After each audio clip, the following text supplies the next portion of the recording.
Buenas tardes. Hay que hablar ahora de esta nueva modalidad que ha descubierto la Policía Nacional y tiene que ver con mujeres a bordo de motocicletas que supuestamente se dedican a asaltar. Por ello, el grupo Lince en particular va a ejercer mayor control sobre mujeres a bordo de biciclos.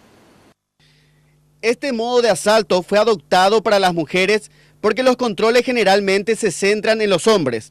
De esta manera, las delincuentes buscan pasar desapercibidas ante la presencia policial y sobre todo no levantar sospechas de sus futuras víctimas.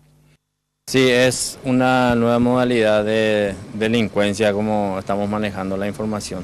Es una modalidad que están utilizando para evitar controles y evadir así barreras o para también despistarle a las personas que puedan llamar en caso de una persona sospechosa estén frente a su local o alrededores de su vivienda.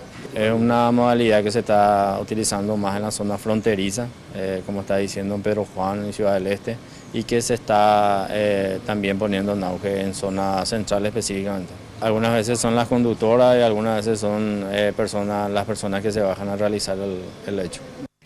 Ante esta situación de alerta, se están estableciendo estrictos operativos de control en mujeres que conducen motocicletas, principalmente en las zonas más peligrosas de Asunción y el departamento central.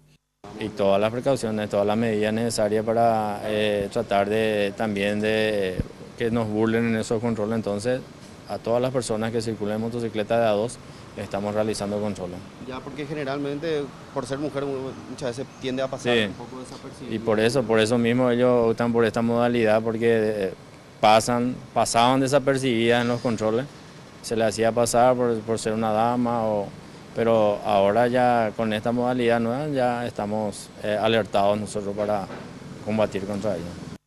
Informó que a través del grupo Lince se ha logrado reducir en un 80% los asaltos callejeros sobre motos. Actualmente están operativos en 5 ciudades del país y el objetivo es expandirse a las zonas de Pedro Juan Caballero y Caguazú.